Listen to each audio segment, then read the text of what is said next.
émission très spéciale parce qu'on parle de trapage. Et avec moi, j'ai le président. Bien, vous allez vous présenter parce que je ne vous connais pas. Vous êtes deux nouveaux pour moi. Bonjour tout le monde. Carole Racine, président de l'Association des trappeurs du Témiscamingue Incorporé et président de l'Association des trappeurs de l'Abitibi-Témiscamingue Incorporé aussi. Je suis président local, je suis président régional aussi. Bien contente que vous ayez dit votre titre. Il est long. Vous venez de quel endroit? Je suis originaire de Fougerville, demeure à Ville-Marie depuis une vingtaine d'années. Et vous, monsieur?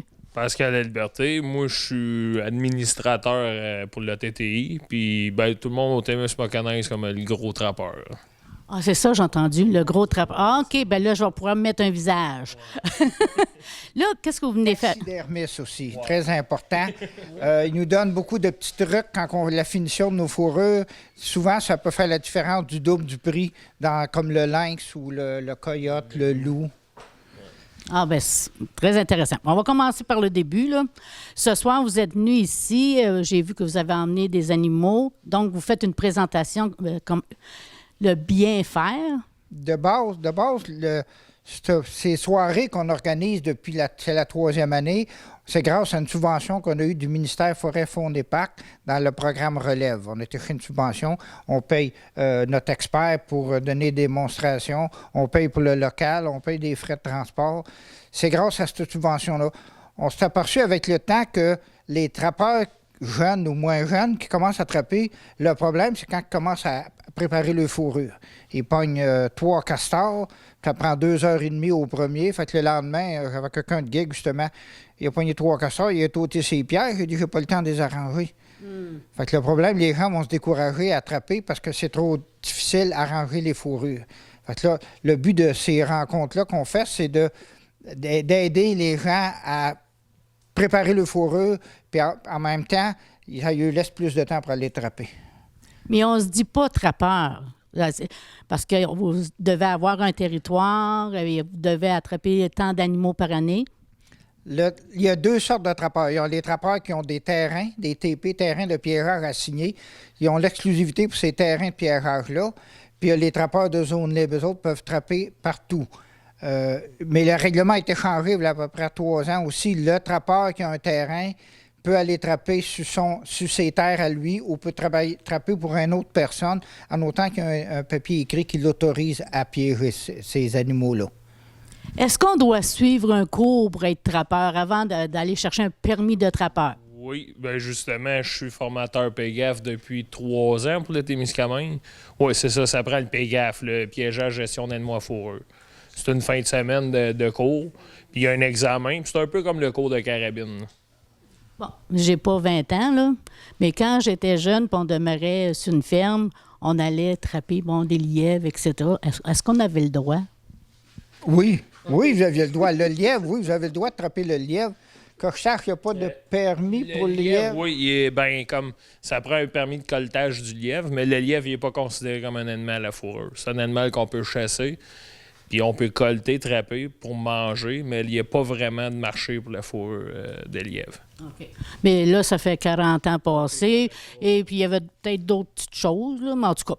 Mais quand on devient trappeur, est-ce que, maintenant, génération en génération, c'est plus ou moins, hein? Le phénomène du trappeur a beaucoup changé, je dirais, depuis 25, 30, 40 ans. Anciennement, les trappeurs, c'était du monde qui ne parlait pas à personne, qui gardait tous les trucs pour eux autres de faire là. Puis, à ça, c'est rendu que on va donner tous nos trucs à tout le monde. On dit, essaye ça, fais ça de même. Moi, tel gibier, je le prends avec telle pierre, avec tel appât, ça c'est bon, ça c'est pas bon. On est tous des trappeurs, puis ces réunions-là et tout fait qu'on va se connaître beaucoup plus, on va s'entraider. Il faut dire que, là, 40 ans, le castor, si je prends juste ça comme exemple, la moyenne du castor, on vendait ça 30-35 piastres de moyenne. Il y en avait à 75 piastres, j'en avais à 2 piastres. Actuellement, la moyenne dans le castor est à 12-15 piastres. J'en ai à 30 piastres, j'en ai à 2 piastres aussi. Le fait de piéger, c'est devenu plus une activité. C'est pas tout à fait une activité économique, mais on tend vers ça, mais c'est plus une passion aussi, qui est le fait de trapper. Parce que c'est ça anciennement, je dirais, il y a 40 ans. C'est pas si vieux que ça, là, 40 ans. Oui, mais c'est parce que il y a 40 ans, c'était la fourrure sauvage qui contrôlait le marché. Il y avait 80 de la fourrure qui se vendait, c'était de la fourrure sauvage. À cette heure, c'est l'inverse. À cette heure, il y a 80 de la fourrure qui se vend à des encans, c'est de la fourrure d'élevage. Ah, ouais. C'est certain que le trappeur, à 45 piastres du castor, de moyenne, il va en empoigner 50. Mais à 12-15 piastres, il va en empoigner une douzaine à peu près, parce que le prix n'est pas là, puis ça te prend un 4 roues, un skidoo, ces affaires-là, puis tu t'en vas dans le bois, puis tu n'espères pas trop briser, parce que tu vas manger ta saison. J'ai des anciens trappeurs qui m'ont dit qu'une saison, à la fin de la saison, s'acheter un skidoo avec les profits qu'ils faisaient. À cette heure, je pense que ça prendrait peut-être 20 saisons pour acheter un skidoo. Est-ce qu'on doit s'adapter aussi au marché? Pas seulement vendre la fourrure, mais comme le castor, il n'y a pas seulement la fourrure qu'on peut vendre.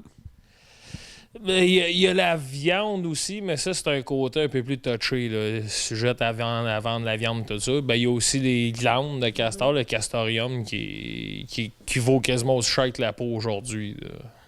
Est-ce qu'il y a du gaspillage?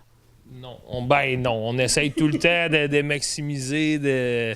Comme ça dépend, comme chez nous autres, on a du castor, on en mange beaucoup. Tu sais, toutes les viandes comestibles, on va essayer de les manger. Puis c'est pour ça que dans les soirées aussi, on monte ça aux gens, tout ça.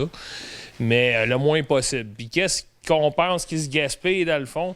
Parce que comme des carcasses de loup, d'ornard, tout ça, c'est pas comestible. Là. Fait que ça retourne dans la nature. On éparpille ça dans la nature un peu partout. Puis c'est tous les autres animaux qui en profiteraient comme si c'était une mort naturelle, dans le fond. Vous en servez pas comme appât? Ça dépend des... Comme le castor, on va s'en servir beaucoup comme appât. Le remusqué. Mais à part de ça, c'est des... Peut-être pour l'ornard, les charognards, oui. Mais c'est pas des viandes qui vont attirer les gibiers comme le castor, mettons. Ça, c'est le summum de la posture. Là, je l'entends là, en arrière. Là. Ils disent « Oh mon Dieu, ils martyrisent les animaux, puis les pièges. Oh mon Dieu, ils les font souffrir. » Les lois ont changé. Les lois ont changé depuis, je dirais, 20-25 ans. À cette heure, les pièges sont des pièges humanitaires. Les pièges ont été certifiés. Le ministère a engagé des spécialistes, dont M. Pierre Canac-Marquis, qui est l'expert là-dedans. Ils ont fait tester. Ils prenaient des animaux. Ils prenaient comme 10 animaux, ils prenaient au piège. Pour que le piège soit certifié, il faut que l'animal perde connaissance dans les 40 secondes. Il faut qu'il meure dans les 2 minutes. Ça, c'est le piège certifié. Que c'est qu'on voit dans les montagnards, la marque qui est gelée au bout du piège, là, vous ne verrez pas ça ici. Là. Vous ne verrez pas ça au Québec. C'est interdit de faire ça. Ça prend un piège qui tue l'animal. Là, l'animal qui souffre comme ça, c'est très mauvais. J'ai même vu des pièges avec des griffes après. Ça, c'est inhumain. C'est certain que la majorité des animaux qu'on trappe, il y a des pièges qui ont été certifiés. Puis ces pièges-là font en sorte que l'animal le souffre beaucoup moins. Il y a beaucoup des gens qui sont contre ça, mais il faut se rappeler un peu que pendant 250 ans, l'économie du Canada a reposé sur la traite des fourrures. Hein. Mm-hmm. Puis, ce que je me dis, c'est que les castors qu'on prend, si on en prendrait trop, il n'en resterait plus. Mais qu'on en prend quand même à tous les ans. Puis, il faut se rappeler aussi que, petite anecdote, dans les années 1935-1940, il n'y avait plus de castor au Témiscamingue. Il n'y avait plus.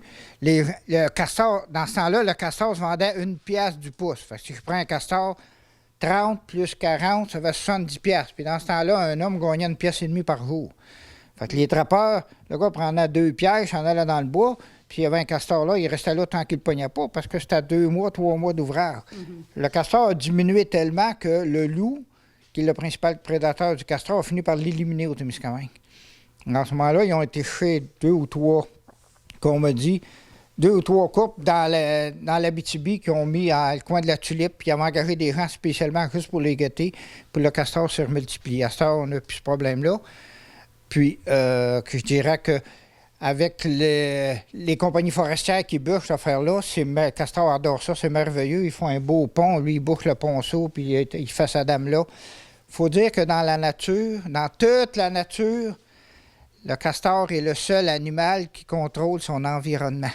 Il se fait une dame, fait une cabane, contrôle son niveau d'eau. C'est le seul. Il n'y a aucun autre animal qui va contrôler la nature pour l'adapter à lui-même. En parlant de loup, Malheureusement, ça fait mauvais nom aux trappeurs, mais c'est pas les trappeurs qui ont fait ça, qui ont tiré des loups pour rien, pour les abattre. Alors, il faut sauver aussi l'environnement puis sauver la faune. Quand vous autres, vous faites attention, vous ne prenez pas 25 loups par année, là? Non, c'est sûr, il faut lui faire attention, mais il faut dire aussi le loup, c'est une espèce qu'on peut chasser. Il y a des espèces comme l'ours, le loup, le renard dans certaines régions, puis le coyote. On peut les chasser aussi. Fait que c'est pas nécessairement des trappeurs qui ont tiré dessus. Ça peut être des chasseurs ou, tu sais, c'est sûr, le loup, il a mauvaise réputation à cause de l'orignal, tout ça. Mais pour un peu pour abréger tout ça, là, c'est le rôle de la trappe aujourd'hui, c'est de tout rééquilibrer dans la nature. Parce qu'on peut chasser de bois et tout ça, la nature est plus capable de se régler tout seul. Puis là, on fait de la pression de la chasse sur l'orignal, tout ça. Fait que là, le loup, ben nous autres, en les trappant, en les diminuant, ben là, on vient tout balancer ça. Mais on est des trappeurs gestionnaires. Ça, c'est selon chaque trappeur. Moi, des loups, je peux en empoigner 40, comme je peux en empoigner une dizaine. Puis je vais empoigner une dizaine pendant plusieurs années, tu sais. Comme j'en prends plusieurs loups par année, mais j'en laisse tout le temps. J'espère. Je décime jamais une meute, là, tu sais. Mais on n'a pas le choix, justement, de faire quelques captures parce qu'il arrive des affaires plates, comme tu as mentionné, là, qu'il y en a qui se font tirer pour rien. Au moins, nous autres, on va les abattre, on va les trapper, mais on va valoriser l'animal, là, tu sais. On va faire de quoi avec la fourrure et tout ça. Est-ce que les agents de la faune suivent ce que les trappeurs attrapent? Est-ce qu'ils vous posent des questions? Les agents de la faune, il faut dire qu'on a, je pense, ici, aux régions de Témiscamingue, je pense qu'on en est 3 qui sont des agents de la faune, qui sont des trappeurs. Fait qu'ils viennent à l'automne, à chaque nos soirées d'automne, de nous informer sur les nouveaux règlements d'affaires-là. C'est certain que dans ces réunions-là, on parle de chasse à peu près autant que de trappeurs.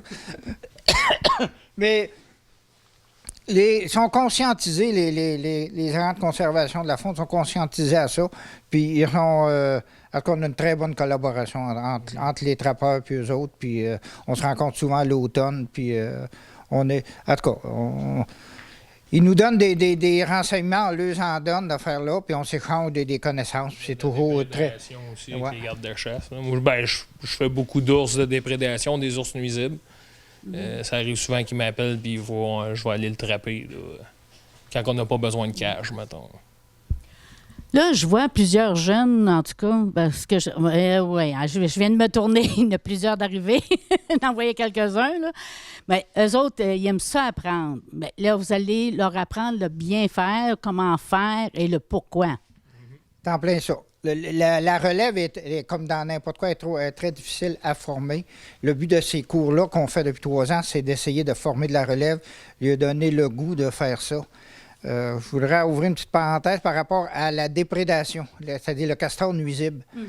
Il faut dire que l'Abitibi-Témiscamingue, en tout cas le Témiscamingue, on est la région qui est en l'avant-garde pour la déprédation pour le castor. Ça fait une 12aine d'années qu'on en fait. La première année qu'on a fait ça, en partant, c'est subventionné par la MRC, parce que la MRC qui est responsable du libre écoulement des eaux. La première année, on a dit on va contrôler ça, on va poigner les castors, ça va être éliminé. On a poigné au-dessus de 500 castors. Puis en fin de la saison, on n'avait rien d'éliminé, ça n'avait rien changé. Fait qu'après ça, on a commencé à mettre des protecteurs de ponceau puis des contrôleurs de niveau. Fait que depuis ce temps-là, l'année qui vient de finir, 2018, on avait, je dirais, à peu près comme 650 km de chemin qu'on a entretenu, qu'on a protégé. Il n'y a pas eu de wash-out, de chemins qui sont fait laver ou quelque chose de même. Il n'y en a pas eu. Puis on a poigné 6 castors. Prendre les castors, ce n'est pas la solution. On met des protecteurs. On est rendu avec 4 sortes différentes de protecteurs de ponceau. Puis on n'a plus de problème avec les castors. Vous promenez ces chemins forestiers, vous avez eu l'impression qu'il n'y a plus de castors. Il n'y en a plus, on n'en voit pas. On ne voit plus de bois blanc qu'on appelle. Le castor, il est plus loin. Vous allez arriver à des places, il y a un protecteur 10 pieds plus loin, les castors ont fait le dam. Il n'affecte pas le ponceau, il n'affecte pas le protecteur.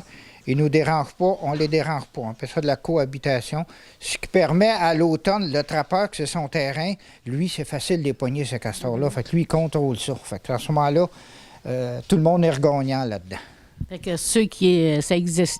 Il y avait presque plus de castors, ils ont bien peuplé. Ils ont très mieux bien qu'Adam et peuplé. Ève. Puis avec les forestières, parce que ça ne le cachera pas, les forestières, quand ils burent, que c'est qu'ils repoussent, c'est du peuplier, c'est du tremble communément appelé. Les autres, ils adorent ça. Ça repousse, c'est rendu 2-3 pouces de diamètre, ils adorent ça, ils mangent ça. Ça l'a aidé beaucoup, beaucoup au castor.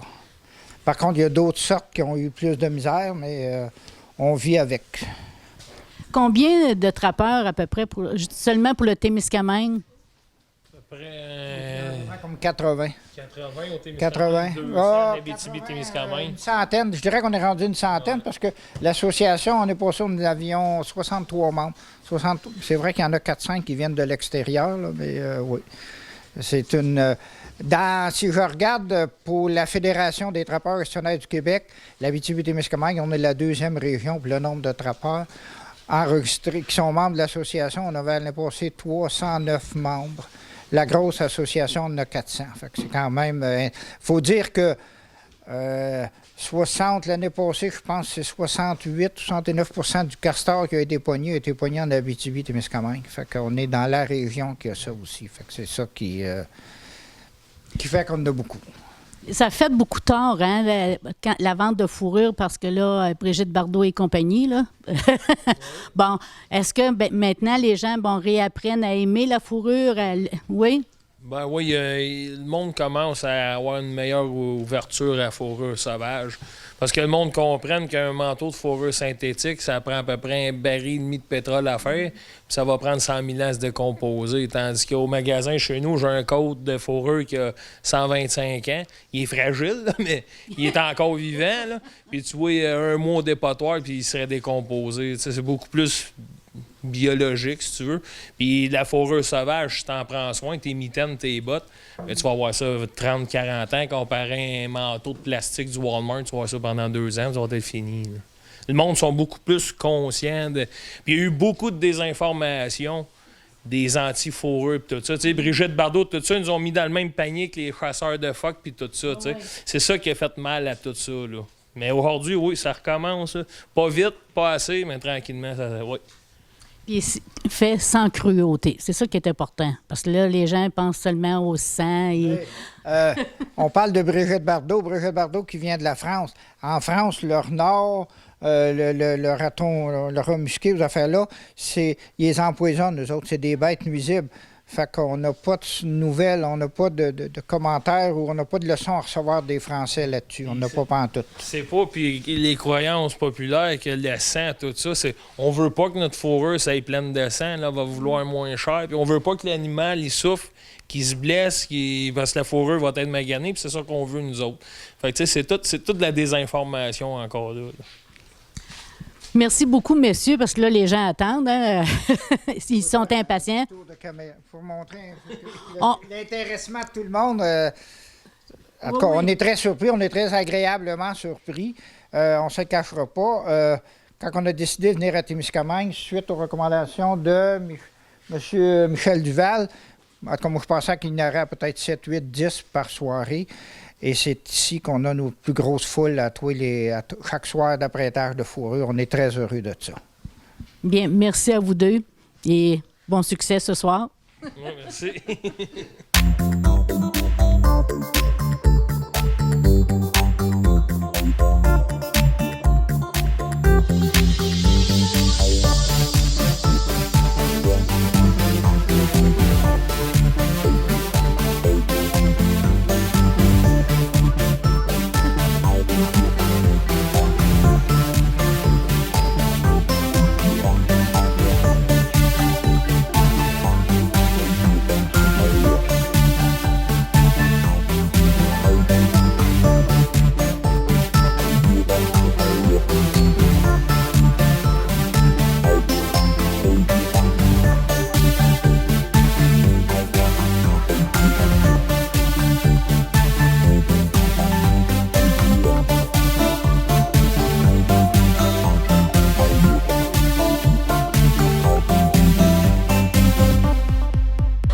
Avec moi, Diane Levasseur. Allô, ça va bien? Oui, ça va bien. C'est une trappeuse. Et tu as même ton terrain, c'est ça que tu me disais tantôt? Oui, j'ai mon terrain à moi. Je trappe, ça doit faire maintenant proche de 10 ans. Là. Je trappe avec mon conjoint, c'est sûr, parce que moi, les pièges, j'ai de la misère à les ouvrir et tout ça. Là. Je lui aide à installer, puis c'est ça. Là. C'est vrai que tu vois une différence de la trappe au début, quand tu as commencé et maintenant? Ah oui. Ah oui. C'est mieux fait, on est mieux organisé. Puis les pièges sont plus comme avant. Les anciens pièges, au début, on avait des vieux pièges, mais maintenant, on n'a plus droit à ça parce que l'animal ne mourrait pas assez vite. Fait qu'on a tout fallu s'améliorer, changer tous nos pièges, en tout cas. Là. Est-ce qu'il y a des gens, qui disent « Ah, t'es une trempeuse? » Oui, il y en a qui me disent « Ah, t'aimes pas ça? » Moi, j'irai pas là. Mais, tu sais, c'est pas si pire que ça, là. C'est juste quand on arrive, l'animal vient de se faire prendre puis qu'il est pas mort. Ça, j'aime moins ça. Je dis toujours à mon conjoint « Ah, laisse-le aller. » Bien non, il dit « Il est blessé, là. » C'est que là, pour le faire mourir, ben mettons qu'il fait une petite pression sur le cœur pour qu'il arrête. Parce qu'il ne martyrise pas. Là. Autrement, il faudrait quoi? On ne veut pas les tirer avec un fusil pour faire des trous dans la fourrure. Puis les assommer, bien, si tu le manques, l'animal il pâtit. Fait que lui, il met une pression sur le cœur, puis ça prend à peu près. Ça prend pas une minute, puis l'animal est mort. Quel conseil donnerais-tu à quelqu'un qui ne connaît pas la trappe? Bien, moi, je dirais, va faire un tour de trappe avec un trappeur. Tu vas voir ce que c'est. Puis si tu aimes aller dans le bois, si tu aimes la nature, c'est merveilleux. Ça veut dire que tu haïs les animaux.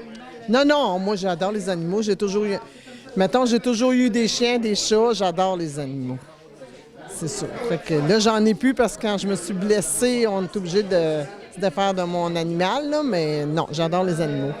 Puis quand que je les vois courir dans le bois, là, je suis bien contente s'ils prennent pas le piège, mettons. J'ai dit, oh là, c'est beau, c'est tellement beau. Bien, merci beaucoup, Diane. Bien, bienvenue. Bon, Diane fait des belles mitaines avec des pots. Puis là, il y a des gens qui se disent « Ah, mais ça coûte cher. » Mais il y a des procédures à faire avant de faire des mitaines. Ah oui. Commencer, bien, faut que tu pognes ta peau. Faut que tu skittes ton animal. Ensuite, tu l'envoies. Bien, il y en a qui le font eux autres mêmes. Mais nous, on le fait pas nous autres mêmes. On l'envoie tanné. Tanné. Oui. La différence. Ça, Ça, c'est un animal qui n'a pas été tanné. La peau, il n'est pas tanné, regarde comment c'est raide. Tu peux pas rien faire avec ça. Un coup qui est tanné, bien là, c'est tout mou, c'est tout doux. Fait que tu peux faire tes mitaines. Là, il y a une différence. Là. Parce que si tu ferais quelque chose avec ça qui n'est pas tanné, elle va pourrir. C'est pas bon.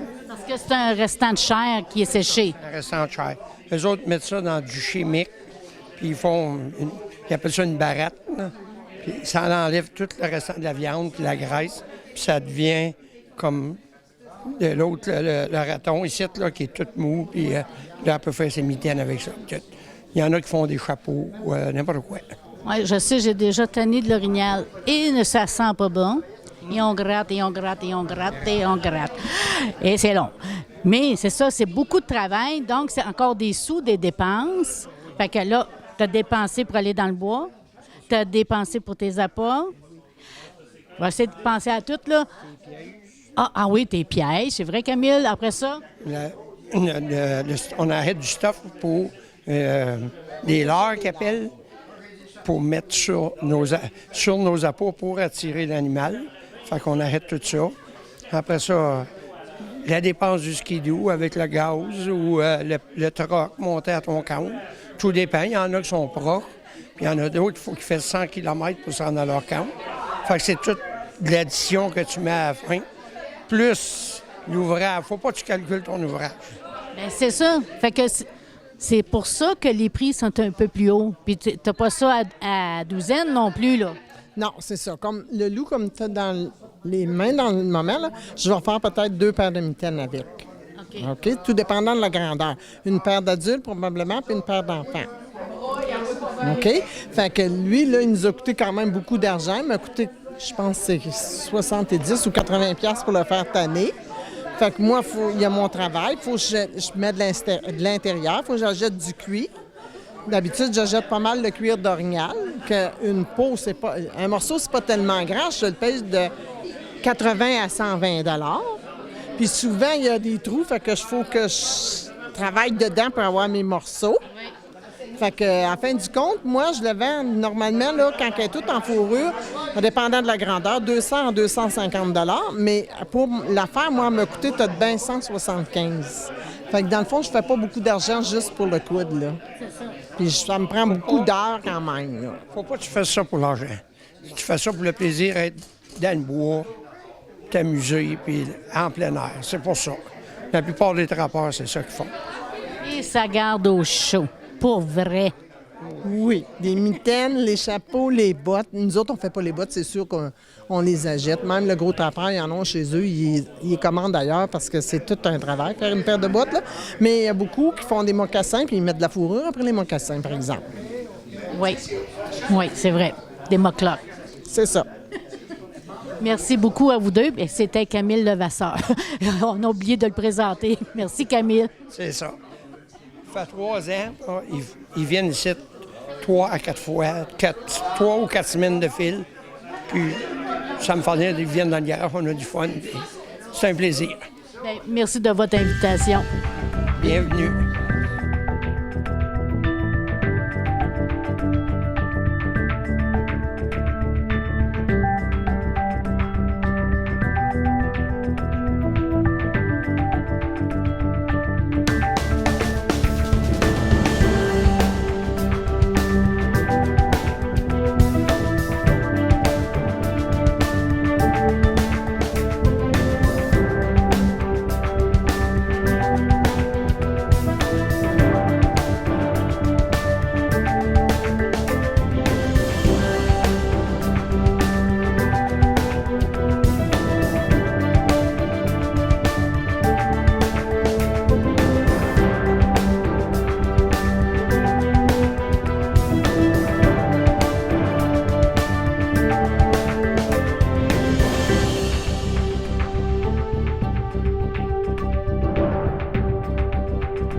Allô, tu t'appelles comment? Lily Fortin.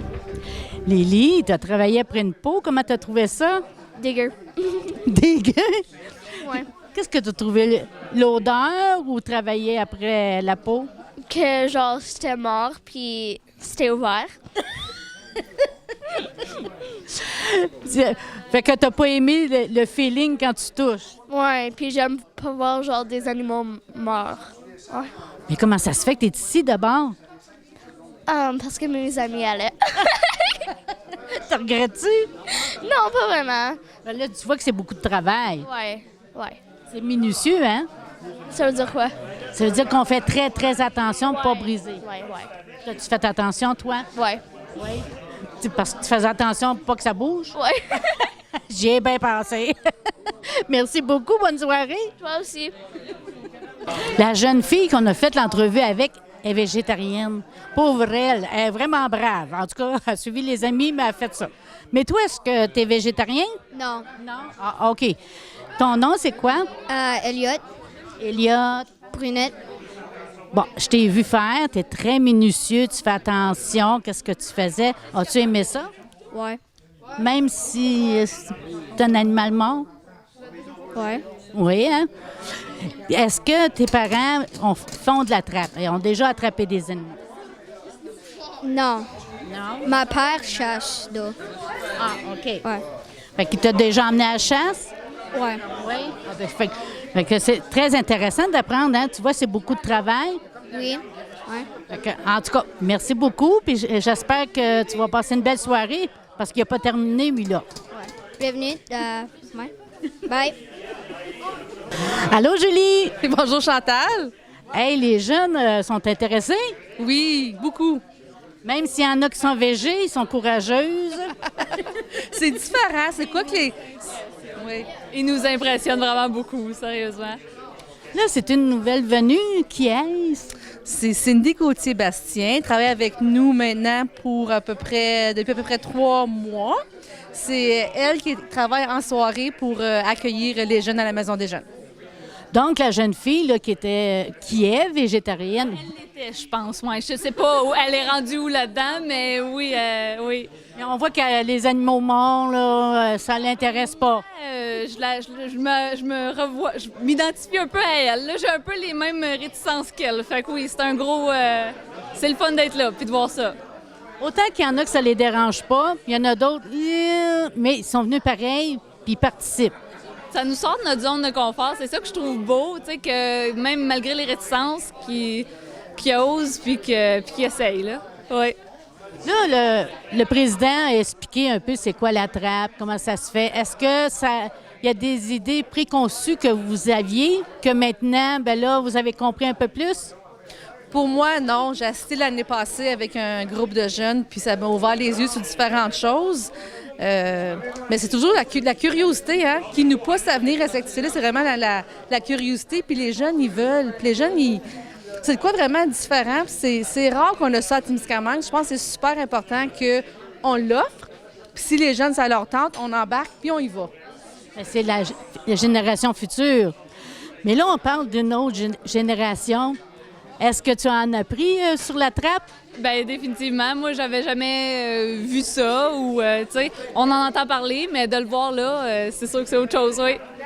Bien, je vous laisse aller avec les jeunes, mais en tout cas, c'est vraiment le fun, puis on voit de l'intérêt dans les yeux. Oui. Les yeux brillent, surtout de quelques petits gars là, qui trippent chasse et pêche, là, c'est vraiment... Filles, hein? Nos petites filles, ils ont été en premier. Oh oui, vraiment, là, c'est beau à voir. Ben, les filles, c'est sûr, en premier, c'est les braves.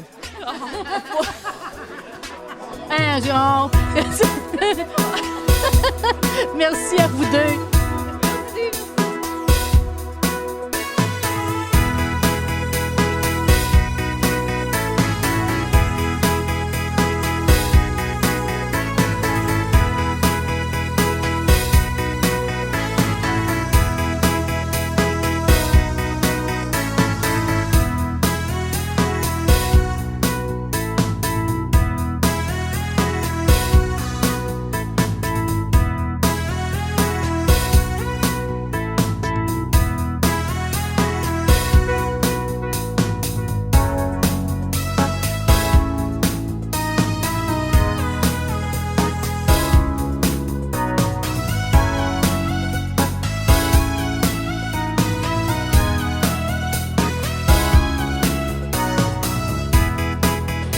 Secoue la peau, puis ça sent tellement bon.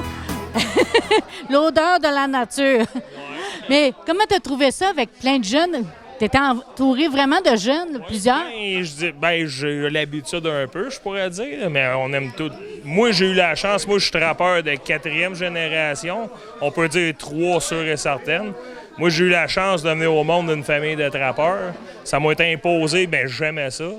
Puis j'aime ça de voir des jeunes qui n'ont peut-être pas les parents qui connaissent ça ou, tu sais, les jeunes, ils y apprennent. Puis on fait ces soirées-là exactement pour ça. Est-ce qu'il y a tout le temps autant de jeunes que ça? Je dirais qu'à Témiscamingue, c'est assez spécial. Non, d'habitude, on est notre gang de... Même moi, d'habitude, je me trouve jeune d'un trappeur. Là.